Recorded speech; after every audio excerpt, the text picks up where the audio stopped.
Portugal, the first global empire.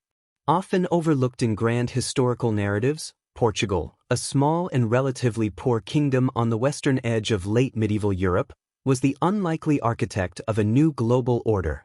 In an age dominated by land empires and fragmented regional powers, it was Portuguese seafarers who first stitched together the continents, inaugurating an era of global interconnectivity that still defines the modern world. In May 1498, Vasco da Gama's arrival on the Indian coast marked a moment of profound transformation. The news of this unprecedented voyage spread across Europe with disbelief. Venetian diarist Girolamo Priuli recorded a fragmented rumor that 3 caravels belonging to the King of Portugal have arrived at Aden and Calicut in India, and that their captain is Columbus. His confusion reflected the shockwaves da Gama's journey sent through the European imagination. "This news affects me greatly if it's true," Priuli wrote, though he confessed, "I don't give credence to it." The reason? Da Gama's expedition shattered the long-standing authority of classical geography, particularly the Ptolemaic worldview, which had long described the Indian Ocean as a landlocked basin. With one voyage, the Portuguese exposed the inadequacy of ancient maps and redrew the mental boundaries of the known world. Yet history has largely celebrated Columbus, relegating Portugal's role in shaping the modern age to a secondary position. While 1492 remains a symbolic date, it is vital to recognize that Portugal had already been laying the foundations of what would become the first global empire. Long before others, the Portuguese connected Europe, Africa, South America, the Middle East, and Asia, not just through conquest, but through commerce, cultural exchange, and maritime innovation. For over a century, Portugal led the charge in exploration, navigation, and global integration. The achievements of explorers like Vasco da Gama were not isolated incidents, but part of a coherent national strategy to chart and dominate new sea routes. This was not merely the era of Columbus, it was also, perhaps more enduringly, the age of Vasco da Gama. Portugal, building the foundations of the first global empire.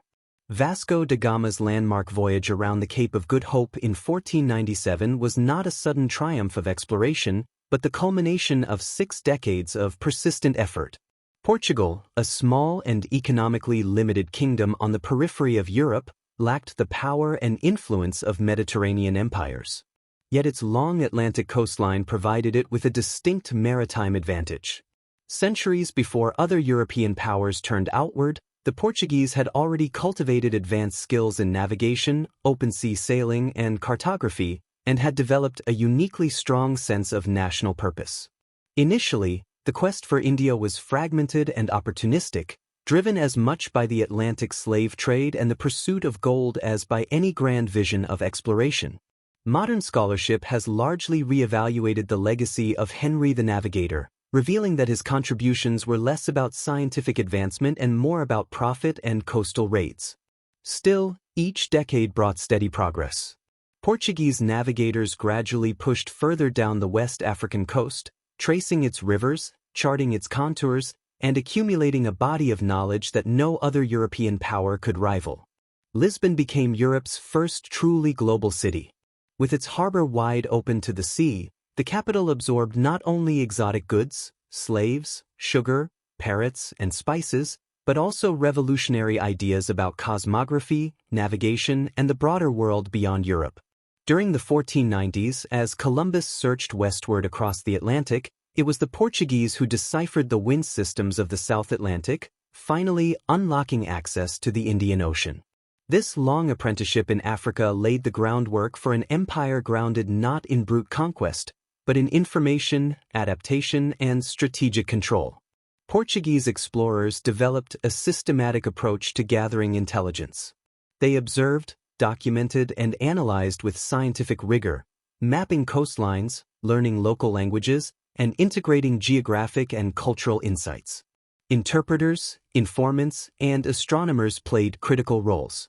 Latitude readings became a matter of state policy. All collected information flowed back to Lisbon's central intelligence hub, the Casa de India, India House, where it was archived and analyzed under the Crown's supervision to inform future missions. Once Vasco da Gama reached the Malabar coast, This disciplined infrastructure was deployed with remarkable effectiveness.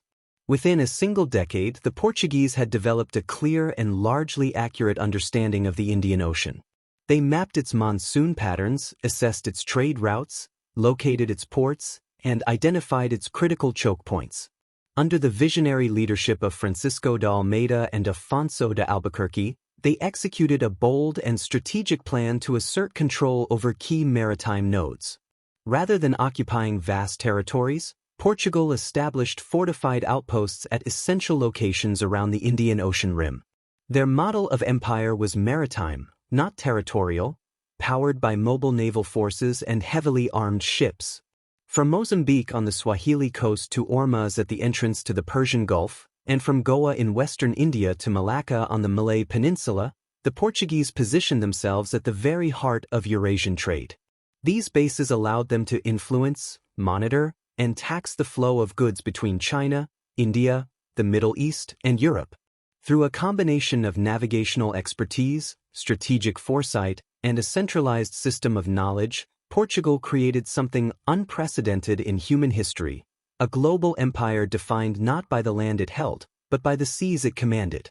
Portugal's rapid expansion, the acceleration of the first global empire.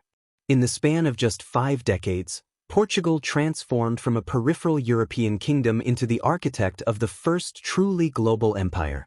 Its maritime expansion, unprecedented in speed and reach, was both calculated and serendipitous. By the mid-16th century, Portuguese explorers had touched nearly every continent, excluding only Antarctica, and possibly not even Australia. In 1500, a Portuguese fleet under Pedro Álvares Cabral inadvertently discovered the coast of Brazil while attempting to follow the South Atlantic route toward India. But their reach had already extended to the far North Atlantic. Portuguese sailors had charted routes to Newfoundland and Greenland. On the opposite side of the globe, Goa fell to Afonso de Albuquerque in 1510, becoming the administrative heart of their Indian Empire. The following year, they seized Malacca, one of the most strategically significant maritime trade hubs in Southeast Asia. Portugal's ambition was far-reaching. In 1511, embassies were sent to Burma, Thailand, and Sumatra. By 1512, Portuguese ships had reached the fabled Spice Islands, the Moluccas, source of the world's most sought-after spices. In 1516, they made their first diplomatic approach to the Ming dynasty, landing at Canton and offering tribute in hopes of establishing official relations with Imperial China. Their expansion continued. Portuguese sailors set foot in New Guinea by 1525 and reached the shores of Japan in 1543, opening new channels for trade and religious mission. There is evidence to suggest they may have been the first Europeans to approach Australia as well. Meanwhile, one of their own, Fernão de Magalhães, known as Magellan, led the first circumnavigation of the globe under the Spanish flag, dying en route but cementing the reality of a connected world. This burst of activity was driven by a powerful dual mandate. According to early accounts, when Vasco da Gama's crew made landfall in India, they were asked what had brought them. The envoy João Nunes famously replied, "We came in search of Christians and spices." This phrase encapsulates the motivations behind Portugal's empire, the intertwined forces of faith and commerce. In the Indian Ocean, the Portuguese established a formal empire through a calculated blend of military force, diplomacy, and mercantile control. Fortified bases allowed them to dominate trade routes, impose customs duties, and deter rival powers. But in East Asia, where they encountered ancient, sophisticated civilizations like China and Japan, their approach was markedly different. There, they acted less as conquerors and more as emissaries, bearing exotic goods, religious texts, and appeals for cooperation. The empire Portugal created was unlike any that came before. It was built on maritime power rather than territorial conquest, on networks of trade and influence rather than colonial settlement. In less than a century, Portugal had launched Europe into the global age and laid the blueprint for every overseas empire that followed. A global web, the human dimension of the first global empire. Unlike the Spanish, the Portuguese did not envision an empire built on vast territorial holdings, Brazil being the notable exception. With limited manpower and high mortality in tropical climates, Their imperial model was defined by maritime mobility and strategic positioning rather than occupation. At its height, Portugal's ambition to control the Indian Ocean was sustained by no more than 3,000 men. What they lacked in numbers, they made up for in innovation and adaptability. Their global empire was anchored by fortified ports, powerful sailing ships, some displacing up to 1,000 tons, and an intricate network of trade. This empire was also deeply human. The Portuguese moved people across oceans and continents, intentionally and by necessity. Emigration from Portugal took many forms: soldiers, colonial administrators, merchants, sailors, missionaries, exiles, and convicts. So many Portuguese left for distant shores that civic leaders at home began to worry about depopulation. The emigrants, overwhelmingly male, played a formative role in the creation of mixed-race communities wherever they settled. Nowhere was this more evident than in Goa, where the crown actively encouraged intermarriage with local women to root the empire in native soil. These unions gave rise to unique Luso-Asian societies, defined by shared language, religion, and hybrid culture.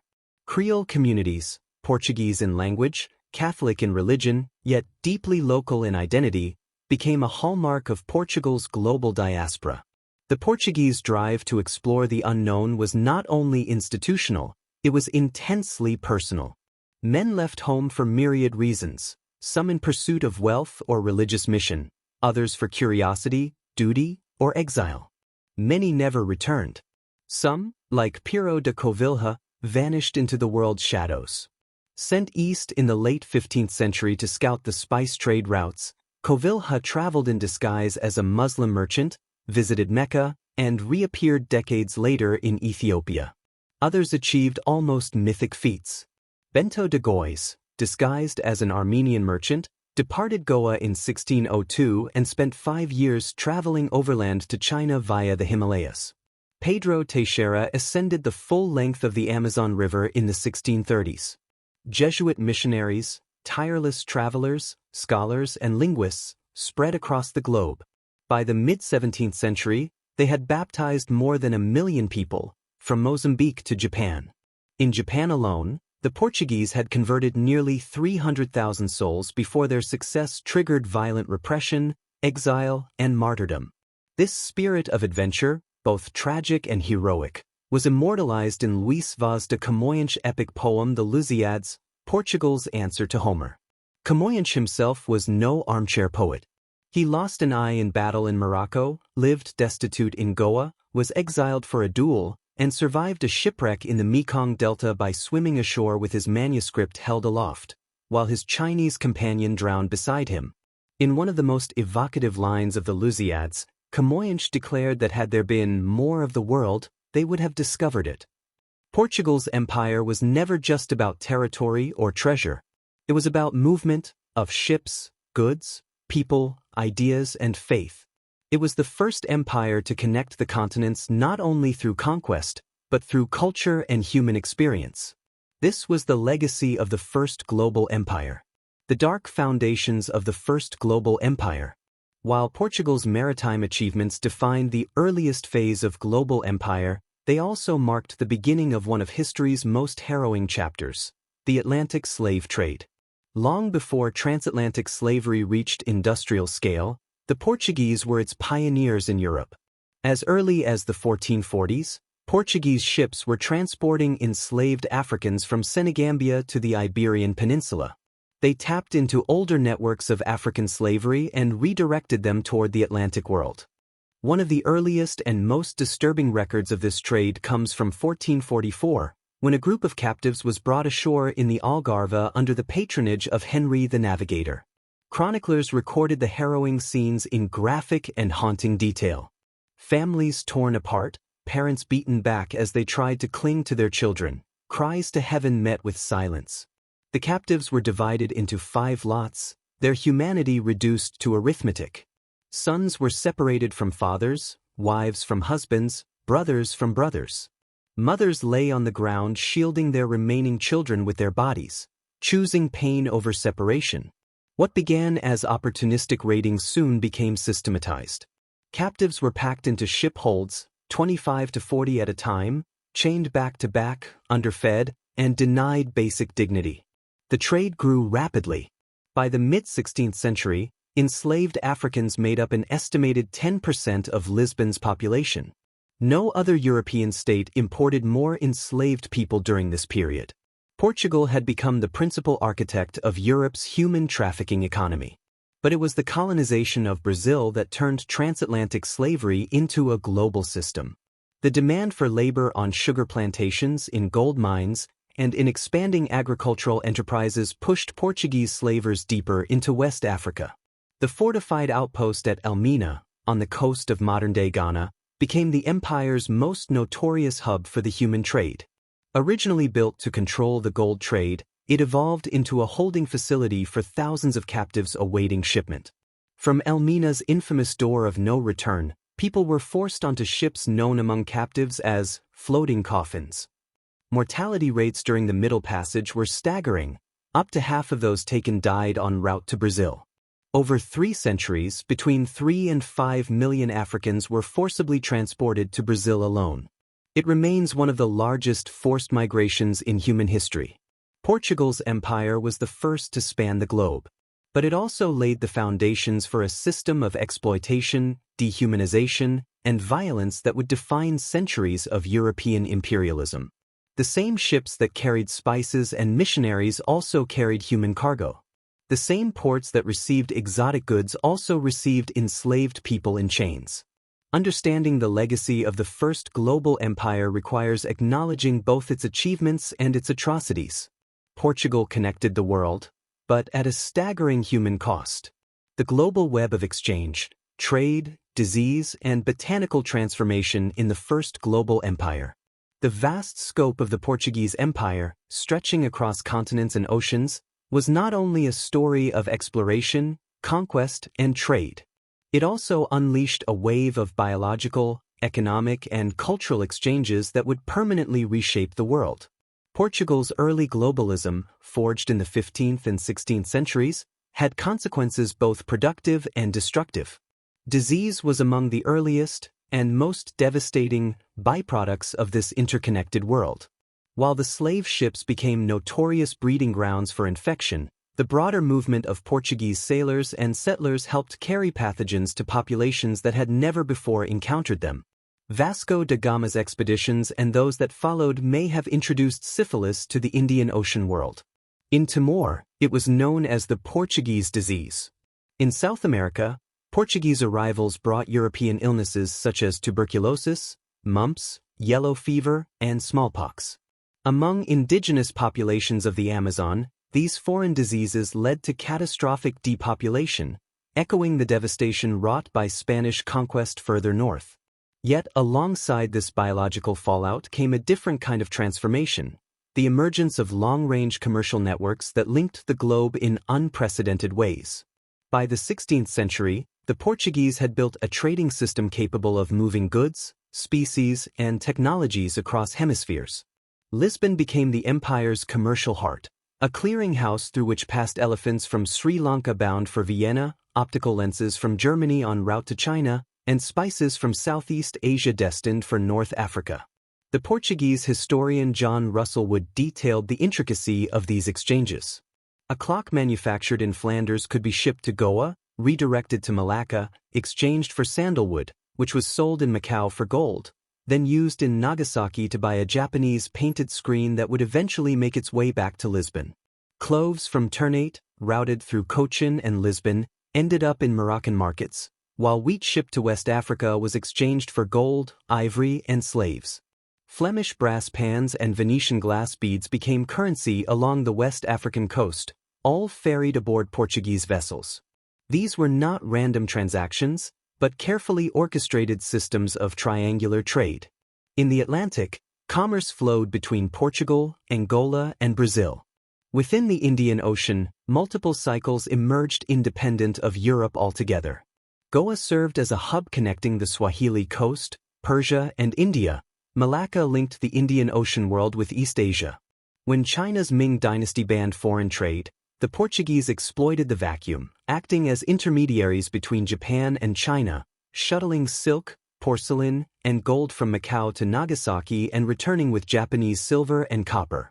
This niche made them central players in Far Eastern commerce. The empire's reach extended beyond goods. Gold and silver, initially from West Africa, then from the southern African kingdom of Matapa, and later from Brazil, fueled these exchanges. Portuguese traders helped move Spanish silver across the globe, ultimately triggering a price revolution in India and satisfying China's growing demand for bullion. In addition to precious metals, they served as conduits for technological diffusion. Firearms were introduced to Japan in 1543 and rapidly adopted. Portuguese pilot charts revolutionized regional navigation. Jesuit missionaries brought astronomical instruments and established observatories in Beijing. They even produced the first Chinese maps to depict the Americas. Portugal's empire also played a foundational role in the global exchange of plants, foodstuffs, and agricultural knowledge. Driven by a combination of curiosity and commercial ambition, Portuguese agents transported seeds, crops, and even live animals across oceans. The Jewish Portuguese physician Garcia de Orta, based in Goa, published a pioneering treatise on medicinal plants, influencing European understanding of tropical botany. Deliberate transplantation of plant species was common. Cashews, peanuts, pineapples, and tobacco were introduced into India and China. Spices from the East Indies were carried to Brazil, while African crops such as yams, red peppers, and bananas were brought across the Atlantic. Maize, manioc, and sweet potatoes made their way from Brazil to Africa. Portuguese voyages sent sugarcane, citrus fruits, and vegetables from Iberia to the New World. In return, the Jesuits transported exotic animals, including Chinese boars, to Europe. Culinary influences also flowed. Phyllo pastry from North Africa evolved into the Indian samosa and Chinese spring roll, while rhubarb and satsumas made their way from East Asia into European markets. By the 17th century, Portugal had not only built the first global empire, it had initiated a global ecosystem of commerce, migration, disease, and cultural diffusion. The genetic, botanical, and biological materials carried in the hulls of Portuguese ships helped shape the world we inhabit today. A world revealed, knowledge, curiosity, and cultural exchange in the first global empire. The Portuguese Empire was not only a network of ports, ships, and trade routes, it was also a revolution in knowledge. As Portuguese explorers pushed the boundaries of the known world, they stripped away centuries of medieval mythology and classical misinformation. Gone were tales of lands populated by dog-headed men or birds large enough to carry off elephants. In their place emerged a more empirical understanding of geography, climate, flora, fauna, and human cultures. This intellectual transformation helped usher in the early modern age. The sheer volume of information collected during the first century of Portuguese exploration was staggering. It stimulated a wide range of writings, ethnographies, travel logs, missionary accounts, and geographic treatises, which spread into other European languages. By the 1600s, English writers like Richard Hakluyt and Samuel Purchas were drawing heavily on Portuguese sources to build their own visions of the wider world. But if the Portuguese were observers, they were also objects of fascination. In Sri Lanka, their appearance and habits confounded locals. One Sinhalese account described them as a very white and beautiful people, who wear hats and boots of iron and never stop in one place. They eat a sort of white stone and drink blood. In Japan, the newly arrived Portuguese were dubbed Nambanjin, southern barbarians, and became the subject of satirical paintings. Japanese artists meticulously depicted their bulbous pantaloons, wide-brimmed hats, and towering Jesuit robes, often exaggerating features such as their noses for comic effect. These encounters produced a striking body of hybrid visual culture. Across the Portuguese Empire, artists and artisans from West Africa to East Asia created unique works that blended local traditions with European imagery. In Sri Lanka, Hindu iconography appeared alongside representations of European monarchs on carved ivory boxes. In Mughal India, Portuguese ambassadors featured in richly detailed court miniatures. Goan artists depicted noblemen in palanquins and saints in native attire. In the Kingdom of Benin, bronze plaques showed Portuguese soldiers wielding muskets and crossbows. Even salt cellars from West Africa were topped with intricate carvings of European ships. Much of this fusion was religious in nature. Missionaries worked tirelessly to communicate Christian teachings in local idioms, encouraging the production of sacred imagery in unfamiliar forms. Blue and white porcelain from Ming China, for example, was produced with the royal arms of King Manuel I and sent westward as devotional or diplomatic gifts. These artifacts reflected not only Portugal's global reach but also its efforts to reframe Christianity in a global context. Alongside art came the material world of empire: plants, animals, foodstuffs, and ethnographic specimens. Captured emissaries, exotic animals, and foreign goods were brought back to Europe, where they stirred public fascination and altered perceptions of the West's place in an expanded world. Two animals sent to King Manuel I around 1513 became legendary: a rare white elephant and an even rarer white rhinoceros. The elephant was paraded through the streets of Rome, accompanied by a lavish entourage of Indian attendants and exotic creatures, much to the astonishment of the crowds. The rhino drowned en route, but a sketch made its way to Germany, allowing Albrecht Dürer to create his famous woodcut, a visual icon of Europe's early encounters with the wider world. Europeans responded with awe. The unfamiliar forms, materials, and motifs of foreign art broadened the visual vocabulary of the West. One observer in Sierra Leone described the local artisans as very skilled in manual work. They produce salt cellars in ivory and spoons, and whatever task one sketches for them, they carve in ivory. Albrecht Dürer, after seeing such works, remarked, "All the days of my life I have seen nothing that rejoiced my heart so much as these things. I marveled at the subtle ingenia of people in foreign lands." In the end, the Portuguese Empire was more than a political or economic force. It was a cultural and epistemological upheaval. It challenged old assumptions, introduced the unknown, and brought distant peoples into a shared if unequal conversation. It was the first global empire and the first global exchange of ideas, art, and imagination. Legacy of the first global empire: echoes of Portugal's reach. Portugal's commercial dominance across vast regions of the world lasted scarcely more than a century. Yet its impact endures. The trails it blazed in navigation, trade, and cultural exchange cast long shadows across continents. The language, food, religion, plants, visual arts, and social structures that followed in its wake have become embedded in the fabric of nations. So too have the darker legacies: violence, exploitation, and slavery, that Portugal's imperial successors would refine and expand. By the time the Dutch began dismantling Portugal's spice empire in the 17th century, they discovered that Portuguese had become the lingua franca of trade from the South China Sea to the coasts of Brazil. It was the common language in ports, bazaars, and embassies, a linguistic thread that wove together diverse worlds, and one the Dutch were forced to adopt. The 16th-century chronicler João de Barros captured the spirit of Portugal's early ambitions through the words of Francisco de Almeida, Viceroy of India.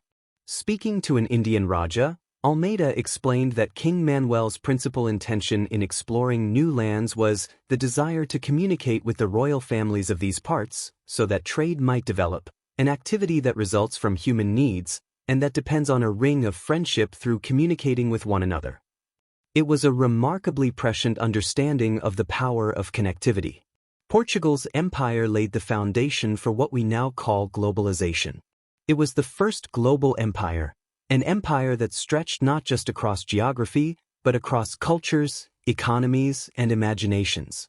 The globalized world of today, with its intertwined economies and constant exchanges, can trace its roots back to the decks of Portuguese caravels and the ambitions that propelled them beyond the horizon. Enjoyed this journey through history? Subscribe to the channel for more deep dives into the turning points that shaped our world. Like this video if you learned something new. Comment below, what aspect of Portugal's empire surprised you most? And don't forget to watch our full playlist on the rise and fall of global empires. History isn't just about the past. It's the key to understanding how we got here. Thanks for watching.